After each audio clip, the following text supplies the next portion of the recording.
मुख्यमंत्री भूपेश बघेल ने गोधन न्याय योजना के हितग्राहियों को किया 6 करोड़ का भुगतान, 3 लाख पशुपालक हुए लाभान्वित। मुख्यमंत्री भूपेश बघेल ने गोधन न्याय योजना के हितग्राहियों को प्रदेश भर के हितग्राहियों को 5 करोड़ 99 लाख रुपए का भुगतान किया। गोधन न्याय योजना से 3,09,000 से अधिक ग्रामीण पशुपालक लाभान्वित हो रहे हैं। वहीं योजना के तहत हितग्राहियों को अब तक 380 करोड़ 27 लाख रुपए का भुगतान किया जा चुका है। मुख्यमंत्री भूपेश बघेल ने वीडियो कॉन्फ्रेंसिंग के जरिए मुख्यमंत्री ने 1 दिसंबर से 15 दिसंबर तक गौठानों में पशुपालक ग्रामीणों, किसानों, भूमिहीनों से क्रय 2.2 क्विंटल गोबर के एवज में उनके खातों में 4 करोड़ 41 लाख रुपए के अलावा गौठान समितियों को 94 लाख रुपए और महिला समूह के खातों में 64 लाख रुपए की लाभांश राशि अंतरित की गई है। गोबर विक्रेताओं को अब तक 192 करोड़ 86 लाख रुपए का भुगतान और साथ ही गौठान समितियों एवं महिला स्व सहायता समूह को 169 करोड़ 41 लाख रुपए का भुगतान अब तक किया गया है। इलेक्ट्रॉनिक व्हीकल की खरीदारी पर मिल रही है सब्सिडी, 500 खरीदारों के खातों में 1.5 करोड़ रुपए जारी। यह राशि 1 सितंबर से 30 नवंबर 2022 के बीच यहां पर रजिस्ट्रेशन ईवी की खरीदी करने वालों को मिलेगी। इस राशि वाहन की कीमत के आधार पर न्यूनतम यहां पर 7,000 से अधिकतम 1.5 लाख रुपए तक मिलेगी। साथ ही यहां पर इलेक्ट्रॉनिक वाहन ईवी की खरीदी के चलते यहां पर करीब प्रदेश भर के करीब 500 लोगों को 1.5 करोड़ रुपए की सब्सिडी प्रथम किस्त 15 दिसंबर को जारी की गई है। इसमें सबसे ज्यादा करीब 300 ईवी खरीदार रायपुर जिले के शामिल है। यह राशि उन्हें जल्द ही बैंक खातों के माध्यम से मिलेगी। राज्य सरकार के निर्देश पर परिवहन विभाग द्वारा यह राशि ट्रांसफर कर दी गई है। यह राशि 1 सितंबर से 30 नवंबर 2022 के बीच रजिस्टर ईवी की खरीदी करने वालों को मिलेगी। इसकी राशि वाहन की कीमत के आधार पर न्यूनतम 7,000 से लेकर 1.5 लाख रुपए तक होगी। आरक्षण संशोधन विधेयक का आधार में सीएम बघेल बोले, नई जनगणना के अनुरूप एससी को मिलेगा आरक्षण। विधानसभा में पारित आरक्षण संशोधन विधेयक पर अभी तक राज्यपाल अनुसुईया उइके के हस्ताक्षर नहीं हो सका है। इस मामले में राज्यपाल को शासन की ओर से अब तक यहां पर 10 बिंदुओं पर जानकारी नहीं मिल सकी है। अब राज्यपाल 3 दिन यहां पर दिल्ली प्रवास पर रहेगी, यानी इस यहां पर विधेयक पर हस्ताक्षर होने में अभी यहां पर और देरी होना तय है। बताया जा रहा है कि दिल्ली प्रवास के दौरान राज्यपाल राष्ट्रपति, उपराष्ट्रपति, प्रधानमंत्री और गृह मंत्री से मुलाकात करेगी। इस दौरान इस विधेयक पर भी चर्चा होने की संभावना है। इन सब के बीच इसको लेकर प्रदेश की राजनीति गर्माती जा रही है। मुख्यमंत्री ने एक बार फिर से यहां पर राजभवन पर हमला बोला। उन्होंने कहा कि यह समझना जरूरी है कि आरक्षण कौन रोक रहा है। खदानों में ब्लास्टिंग, कई इलाकों में धुंध, घरों में दरारें, बोरवेल धंसे, कमरों के अंदर धूल ही धूल। लोग बोले यहाँ कुछ दिखाई नहीं दे रहा है। साथ ही यहाँ पर कोरबा के खदानों में होने वाली ब्लास्टिंग से यहाँ के लोग काफी परेशान हैं। इन्हें आए दिन भारी परेशानियों का सामना करना पड़ता है। कारण कई लोगों के घरों में दरारें आ चुकी है, बोरवेल धंस गए हैं, साथ ही कमरों के अंदर धूल ही धूल है। आसपास के इलाकों में यहाँ पर पूरे यहाँ पर धूल फैला रहता है। दरअसल हम बात कर रहे हैं हरिदा बाजार, अमरगांव से लेकर मलगांव और साथ यहाँ पर सरई श्रीगांव जैसे इलाकों की। इस यहाँ पर अलावा कई यहाँ पर इलाके में हैं जहाँ पर यही हाल है। इसी बीच लोगों में नाराजगी तब बढ़ी है जब यहाँ पर जो है रविवार शाम को दीपिका खदान में ब्लास्टिंग की गई है। इस ब्लास्टिंग से यहाँ पर हरिदा बाजार, अमरगांव से लेकर मलगांव और साथ ही सरई श्रृंगार में धूल ही धूल फैल गया है। कई घरों में फिर से यहाँ पर दरारें आ गई है।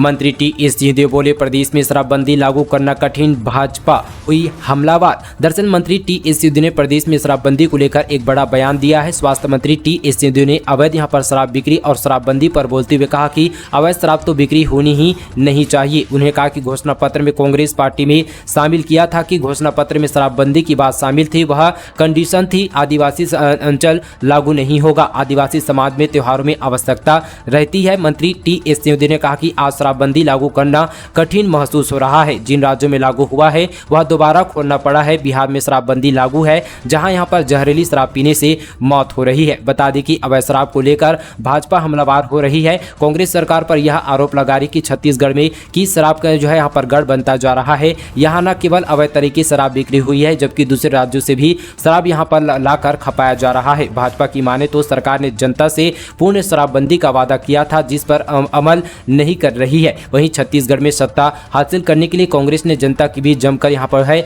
जाकर घोषणा पत्र किया था, जिसे में एक बड़ा जो वादा जनता से कांग्रेस ने जो है शराबबंदी का किया था, जिसे कांग्रेस सरकार अभी तक लागू नहीं कर पाई, जिसको लेकर भाजपा हमलावर हो रहे हैं। तो वही कांग्रेस स्वयं इस बात को लेकर मानती है कि अभी छत्तीसगढ़ में शराबबंदी कर पाना कठिन है। अगले साल प्रति एकड़ 20 क्विंटल धान खरीदी की सरकार मिशन 2023 में दाव नहीं पूरा फसल पर दाव अभी 15 क्विंटल ही बिक्री की सीमा। छत्तीसगढ़ के चुनाव में कांग्रेस धान के हैसियत से यहां पर वोटों की फसल काटने की तैयारी पर है। इस बार दाव धान की कीमत पर नहीं बल्कि धान खरीदी की सीमा पर लगने जा रही है। अगर सब कुछ ठीक रहा तो अगले खरीफ सीजन में सरकार प्रति एकड़ 20 क्विंटल दर से धान की खरीदी करेगी। अभी तक सरकार किसानों से प्रति एकड़ अधिकतम 15 क्विंटल धान की फसल की खरीदी करती आ रही है। राज्य सरकार और कांग्रेस पार्टी के एक प्रमुख रणनीतिकार ने बताया कि धान खरीदी की सीमा को यहां पर 20 क्विंटल प्रति एकड़ करने की रणनीति पर गंभीरता से काम किया जा रहा है। पूरा यहां पर कैलकुलेशन तैयार है। नए यहां पर खरीफ सीजन के साथ इसकी घोषणा हो जाएगी। अभी तक 23 और साथ ही 25 क्विंटल प्रति एकड़ औसतन उत्पादन वाले किसान यहां पर खरीदी पर कैपिंग की वजह से प्रति एकड़ केवल 15 क्विंटल धान की समर्थन मूल्य पर बेच पाते थे। इसका दायरा बढ़ाकर 20 क्विंटल होने से धान उत्पादन किसानों का फायदा कई गुना बढ़ जाएगा। किसान कई वर्षों से धान खरीदी पर लगी यह कैंपेन हटाने की मांग करते आ रहे हैं। धान खरीदी की सीजन में ही 2023 की विधानसभा चुनाव होने हैं। ऐसे में उसका फायदा निश्चित रूप से कांग्रेस को मिलने वाला है। भोरमदेव पर्यटन स्थल को प्रसाद योजना में शामिल करने की मांग सांसद संतोष पांडे ने लोकसभा में उठाया सवाल। लोकसभा में यहां पर छत्तीसगढ़ के खजुराहो के नाम से प्रसिद्ध भोरमदेव का जिक्र हुआ है। राजनांदगांव लोकसभा क्षेत्र में सांसद संतोष पांडे ने भोरमदेव को भारत सरकार के पर्यटन मंत्रालय के अंतर्गत प्रसाद योजना में शामिल करने की मांग लोकसभा में की गई है। वहीं यहाँ पर सांसद संतोष पांडे ने लोकसभा में अपनी बात रखते हुए कहा कि छत्तीसगढ़ के खजुराहो के नाम से प्रसिद्ध भोरमदेव मेरे संसदीय क्षेत्र के अंतर्गत कवर्धा से करीब 16 किलोमीटर दूर स्थित है। यहाँ बैगा आदिवासी बहुल्य क्षेत्र सभी का आंखों का तारा है। इसे यहाँ पर निहारने के लिए पूरे देश विदेश से बड़ी संख्या में पर्यटन यहाँ आते हैं। यहाँ भगवान के भोरमदेव शिव है जो आस्था का बड़ा केंद्र है। ऐसे में यहाँ पर जो है उन्होंने कहा कि मेरे संसदीय क्षेत्र जिला राजनांदगांव के डोंगरगढ़ स्थित मां बमलेश्वरी मंदिर साथ ही प्रज्ञागिरी पर्वत का विकास प्रसाद योजना के अंतर्गत किया जा रहा है। क्या कार्य प्रगति पर है। उन्होंने भोरमदेव को भी भारत सरकार के पर्यटन मंत्रालय की प्रसाद योजना में शामिल पर विकास करने की मांग की गई है। छत्तीसगढ़ ओपन स्कूल परीक्षा में शामिल होने के लिए आवेदन 31 दिसंबर तक। छत्तीसगढ़ राज्य ओपन स्कूल द्वारा आयोजित वार्षिक परीक्षा में शामिल होने के लिए बोर्ड ने इच्छुक आवेदकों को आवेदन मांगा है। विभागीय अधिकारियों के अनुसार इच्छुक आवेदन यहां पर 31 दिसंबर 2022 तक आवेदन कर सकते हैं। 31 दिसंबर के बाद आवेदन करने वाले अभ्यर्थी 1 जनवरी से 15 जनवरी तक 500 रुपये विलम्ब शुल्क के साथ आवेदन दे सकते हैं। ओपन बोर्ड के अधिकारी ने प्रवेश संबंधी जानकारी हासिल करने अभ्यर्थियों को समय पिता अध्ययन केंद्र में जाकर संपर्क करने। फॉर्म के लिए वेबसाइट www.sos.cg.nic इन पर आवेदन करने के निर्देश दिए गए हैं। दिवाली से पहले किसानों को बड़ी सौगात। सीएम बघेल ने किया ऐलान, इस दिन खाते में आ जाएगी न्याय योजना की किस्त। मुख्यमंत्री भूपेश बघेल ने भिलाई में अग्रसेन जयंती के अवसर पर आयोजित यहां पर अग्रवाल समाज के कार्यक्रम में शामिल हुए। उन्हें अग्रसेन जयंती की बधाई दी और साथ ही कहा कि हमने किसानों, वनवासियों और साथ ही श्रमिकों के कल्याण के लिए अनेक यहां पर योजनाएं बनाई है। इससे न केवल उन्हें जेब में पैसा आया, इसका सीधा असर छत्तीसगढ़ की अर्थव्यवस्था में देखने को मिल रहा है। मुख्यमंत्री ने कहा कि राजीव गांधी किसान न्याय योजना सहित अन्य योजनाओं के जरिए किसानों, वनवासियों और श्रमिकों की सीधे उनके खातों पर भुगतान किया जा रहा है। यह राशि अंतः बाजार में आया और साथ ही इसका जो लाभ जो है व्यापार और उद्योग जगत को मिल रहा है। दीपावली को देखते हुए हमने निश्चय किया कि 15 अक्टूबर को हम राजीव गांधी किसान न्याय योजना की अगली किस्त दे देंगे ताकि किसानों की भी दीपावली अच्छी हो और साथ ही व्यापारियों की भी।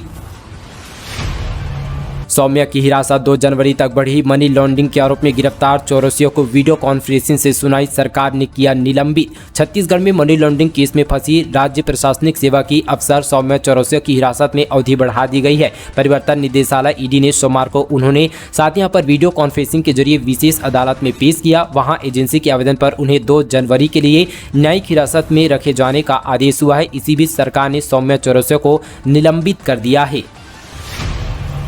केंद्र सरकार की चिट्ठी ने उड़ा दी बिलासपुर, मुंगेली, पिंडरा रोड और साथ ही कोरबा के 107 कॉलेजों की नींद। साथ ही केंद्र सरकार ने अटल विश्वविद्यालय के 107 कॉलेजों की चिट्ठी भेजकर नींद उड़ा दी है। संबंध सभी सरकारी अनुदान प्राप्त और साथ ही निजी महाविद्यालयों को 10 जनवरी तक पोर्टल पर डाटा अपलोड करने की मोहलत दी गई है, जिसमें संस्थाओं की सारी जानकारी भरनी है। ऐसा नहीं करने पर मान्यता को रद्द कर सकती है। अटल बिहारी वाजपेयी विश्वविद्यालय बिलासपुर से संबंध मुंगेली, पिंडरा रोड और साथ ही कोरबा जिले में 107 महाविद्यालय केंद्रीय शिक्षा मंत्रालय ने ऑल इंडिया सर्वे और साथ ही ऑन हायर एजुकेशन के माध्यम से पोर्टल में सत्र 2021-22 का विस्तृत ब्यौरा मांगा है। अगले साल नहीं बढ़ेगी बिजली की दर, CSPDCL के विद्युत नियामक आयोग को भेजा गया प्रस्ताव। यानी छत्तीसगढ़ स्टेट पावर यहाँ पर डिस्ट्रीब्यूशन कंपनी लिमिटेड ने वित्तीय वर्ष 2023-24 के अपना जो यहाँ पर प्रस्ताव विद्युत नियामक आयोग को भेजा गया है। इस प्रस्ताव पर उन्होंने अगले साल बिजली दरों में बढ़ोतरी न करने की बात कही है। CSPDCL ने के मुताबिक इस यहाँ पर साल उसे बिजली की आपूर्ति के लिए 19,344 रुपये राजस्व की जरूरी होगी, जबकि यहाँ पर उसे मौजूदा वित्तीय दर में करीब 15,581 करोड़ रुपये राजस्व मिलने का अनुमान है। यानी कि यहाँ पर इस साल यहाँ पर CSPDS को करीब यहाँ पर 3,764 करोड़ रुपये के राजस्व का शुद्ध लाभ होने वाला है। हालांकि पिछले सालों से लगभग 6,134 करोड़ रुपये के यहाँ पर नुकसान को सम्मिलित करने के बाद बिजली वितरण कंपनी 2,371 करोड़ रुपये के घाटे में रहेगी। लेकिन इनके सबके बावजूद चुनावी वर्ष होने के कारण बिजली कंपनी के नियामक आयोग को दिए गए प्रस्ताव में किसी भी प्रकार की बिजली दरों में बढ़ोतरी की आवश्यकता नहीं बताई है। छत्तीसगढ़ में जम गई ओस, जसपुर में न्यूनतम तापमान 5.2 डिग्री पहुंचा। पूरे सरगुजा में कड़ाके की ठंड, पेंड्रा कवर्धा भी ठिठुरे, रायपुर बिलासपुर में हालत सामान्य। दिसंबर का पहला यहां पर पखवाड़ा पार करने के बाद ठंड ने छत्तीसगढ़ में दस्तक दे दी है। सरगुजा संभाग के अधिकांश जिले में कड़ाके की ठंड पड़ रही है। जसपुर, कोरिया, मैनपाट, बलरामपुर, पेंड्रा रोड और साथ ही कवर्धा में ओस की बूंद जम गई है। रायपुर बिलासपुर संभाग के अधिकांश जिले में अभी हालत सामान्य बना हुआ है। मौसम विभाग के मुताबिक बीती रात जसपुर प्रदेश का सबसे यहाँ पर ठंड स्थान रहा। वहीं यहाँ पर न्यूनतम तापमान 5.2 डिग्री सेल्सियस मापा गया है। एक दिन पहले सबसे ठंडे रहा कवर्धा में न्यूनतम तापमान 6.1 डिग्री रहा। सरगुजा संभाग के दूसरे जिले कोरिया में 6.2 डिग्री और अंबिकापुर में 7.9 तक यहाँ पर पहुंच चुका है। बस्तर संभाग में नारायणपुर सबसे ठंडा है, यहाँ न्यूनतम तापमान 8.5 डिग्री सेल्सियस मापा गया है। पीएम सम्मान की राशि वापस करने का आखिरी मौका, जिले के 22,000 अपात्र किसानों को अंतिम नोटिस जारी, फिर होगा एक्शन। धमतरी जिले में पीएम सम्मान की निधि की एक जांच पड़ताल के बाद कृषि विभाग ने 22,000 किसानों को अपात्र कर दिया है। वहीं अपात्र किसानों से लाखों रुपए की रिकवरी करने कृषि विभाग का पसीना छूट रहा है। ऐसे में पीएम सम्मान निधि यहाँ पर लाभ लिए अपात्र किसानों को राशि वापस करने के लिए कृषि विभाग ने आखिरी नोटिस जारी किया, जिसके बाद सख्ती से कार्रवाई की जाएगी। दरअसल यहाँ पर केंद्र सरकार ने किसानों के लिए प्रधानमंत्री किसान सम्मान निधि योजना शुरू किया। इस योजना के तहत पात्र किसानों को एक साल में 6,000 रुपए की आर्थिक सहायता प्रदान की जाती है। हर 4 माह में 2,000 रुपए की किस्त किसानों के बैंक खातों में भेजी जा रही है। वहीं पटवारी और राजस्व विभाग के अधिकारी कर्मचारियों ने बड़ी लापरवाही बरतते हुए बिना जांच पड़ताल किए इस योजना के लाभ के लिए आयकर दाता, सरकारी सेवा एवं साथ ही 10,000 रुपए से अधिक यहाँ पर पेंशन हासिल करने वाले लोगों को पंजीयन कर दिया गया है। नहीं किया स्मार्ट कार्ड योजना के तहत इलाज, उपभोक्ता फोरम ने की कार्रवाई, लगा इतने का जुर्माना। रायगढ़ जिले से आपको बड़ी खबर बताते चले कि प्रदेश में स्मार्ट योजना के तहत इलाज न करने की खबर अक्सर कई अस्पतालों से आती रहती है। ऐसी ही खबर जिले की यहाँ पर फॉरेस्ट जिंदल हॉस्पिटल से आई है। बता दें कि जिंदल अस्पताल ने यहाँ पर स्मार्ट के तहत इलाज करने से मना कर दिया, जिसकी शिकायत उपभोक्ता फोरम की, जिसके बाद फोरम ने अस्पताल पर कार्रवाई करते हुए 14,000 रुपये का जुर्माना वसूला गया। छत्तीसगढ़ में धर्मांतरण पर हंगामा, विशेष समुदाय के लोगों ने किया कलेक्ट्रेट का घेराव, 18 घंटों से धरना प्रदर्शन जारी। दरअसल दोस्तों बता दें कि छत्तीसगढ़ के बस्तर संभाग में धर्मांतरण का मामला तूल पकड़ता जा रहा है। बस्तर संभाग जिले के नारायणपुर जिले में भी धर्मांतरण से नाराज स्थानीय ग्रामीणों द्वारा विशेष समुदाय के लोगों से मारपीट कर उन्हें यहाँ पर घर तोड़ने से नाराज करीब 300 से 400 की संख्या में विशेष समुदाय के लोगों ने नारायणपुर कलेक्ट्रेट का घेराव कर दिया और साथ ही यहाँ पर 300 से ज्यादा संख्या यहाँ पर ग्रामीण कलेक्टर परिसर में धरने पर बैठे रहे। जिला कोर्ट का दरवाजा 22 से 31 तक रहेगा बंद। क्रिसमस और साथ ही अति जरूर मामलों की होगी सुनवाई। छत्तीसगढ़ के रायपुर जिले से बड़ी खबर है। जिला न्यायालय रायपुर में 22 और साथ ही 31 दिसंबर तक 10 दिनों का शीतकालीन अवकाश रहेगा। वहीं यहां पर 1 जनवरी 2023 को रविवार होने के कारण 2 जनवरी से यहां पर नियमित सुनवाई शुरू होगी। अवकाश के दौरान इस दौरान केवल यहां पर क्रिसमस और साथ ही अति आवश्यक मामलों की सुनवाई होगी। हाईकोर्ट के निर्देश पर जिला न्यायाधीश संतोष शर्मा द्वारा शीतकालीन अवकाश घोषित की गई है। इंद्रवती टाइगर रिजर्व में दिखा राजकीय पशु वन भैंसों का झुंड, गदगद हुए वन विभाग के अधिकारी। बीजापुर जिले से बड़ी खबर। इंद्रवती टाइगर रिजर्व प्रबंधक द्वारा छत्तीसगढ़ के राजकीय पशु वन भैंसा की जनसंख्या की वृद्धि, संरक्षण और यहां पर संवर्धन के लगातार प्रयास किया जा रहा है। इसी बीच इंद्रवती टाइगर रिजर्व में 6 वन भैंसों का झुंड देखा गया है। उप निदेशक इंद्रवती टाइगर रिजर्व धर्मशील यहां पर गणवीर ने बताया कि वन भैंसों के संरक्षण के लिए पेट्रोलिंग की गई गार्ड और साथ ही ग्रामीणों के साथ मिलकर निगरानी की जा रही है, ताकि ताकि इनका यहाँ पर संरक्षण किया जा सके। छत्तीसगढ़ में रोजगार मुखी पाठ्यक्रम के नाम पर हाशिए पर भाषाएं संस्कृत हिंदी के साथ अंग्रेजी पर भी संकट के बादल। छत्तीसगढ़ सरकार ने स्कूली शिक्षा से यहां पर विद्यार्थियों को रोजगार से जोड़ने के लिए योजनाएं बनाई है। कक्षा 9वीं से 12वीं तक के विद्यार्थियों के लिए विभिन्न ट्रेडों में व्यावसायिक पाठ्यक्रम पढ़ाए जा रहे हैं, मगर यहाँ पर रोजगार मुखी पाठ्यक्रम से भाषाओं को हाशिए पर डाल दिए गए हैं। यदि आपको व्यावसायिक पाठ्यक्रम पढ़ना है तो हिंदी, अंग्रेजी और संस्कृत में से एक को यहाँ पर छोड़ना पड़ेगा। इसके लिए स्कूल शिक्षा विभाग ने आदेश भी जारी कर दिया है। शिक्षा सत्र 2023-24 से प्रदेश के स्कूलों में अब यहाँ पर नवीन व्यावसायिक पाठ्यक्रम अनिवार्य विषय के रूप में होगा। इसके लिए व्यावसायिक शिक्षा की जगह विद्यार्थियों को हिंदी, अंग्रेजी किसी ही एक भाषा को यहाँ पर चुनना पड़ेगा। कहने का तात्पर्य है कि छत्तीसगढ़ में यदि रोजगार मुखी पाठ्यक्रम में दाखिला होना है तो भाषाओं को बलिदान करना पड़ेगा। इस व्यवस्था से प्रदेश के 60 लाख विद्यार्थियों की भाषा की पढ़ाई से वंचित होना पड़ेगा। छत्तीसगढ़ में 2 जिलों के कलेक्टर बदले। एल्मा को धमतरी से हटाकर मंडी बोर्ड भेजा। विसोई से पहले खनिज विभाग के संचालक रहे वसंत को नारायणपुर।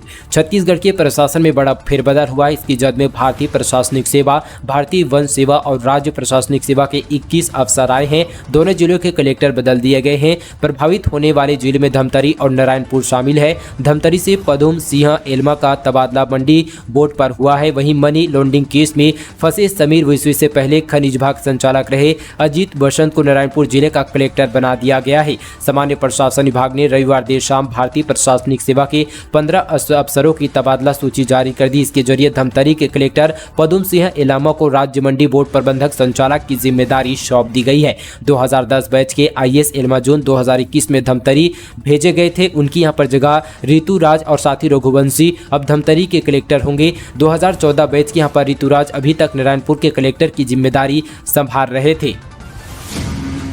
पूर्व मंत्री राजेश मुनत का बड़ा खुलासा। छत्तीसगढ़ में 5,127 करोड़ रुपए के चावल का घोटाला पीएम मोदी ने गरीबों के लिए भेजा था। भारतीय जनता पार्टी प्रदेश में बड़े चावल घोटाले का दावा कर रही है। पूर्व मंत्री राजेश मुनत ने इस मुद्दे पर सोमवार को एक प्रेस कॉन्फ्रेंस ली। इस दौरान उन्होंने कहा कि अब तक सबसे बड़ा चावल घोटाला प्रदेश में हुआ है। उन्होंने कांग्रेस सरकार पर गरीबों का हक छीनने का आरोप लगाया। यह भी कहा कि सरकारी राशन दुकानों से जनता के राशन की कालाबाजारी की गई है। राजेश मुनत ने अपने दावा कोविड काल में केंद्र से राज्य को यहां पर मिलने वाले चावल पर किया। कहा कि जितना चावल आया वो बांटा नहीं गया, साथ ही बड़ी मात्रा में चावल हेरा फेरी कर इसका जो है घोटाला किया गया। मुनत ने अब राज्य को साथ ही केंद्र से मिले चावल का पूरा हिसाब मांगा गया है। प्रदेश की तरफ से यहां पर कोविड काल में अतिरिक्त चावल बांटने का दावा किया गया था। भाजपा ने साथ ही उसका भी हिसाब मांगा है।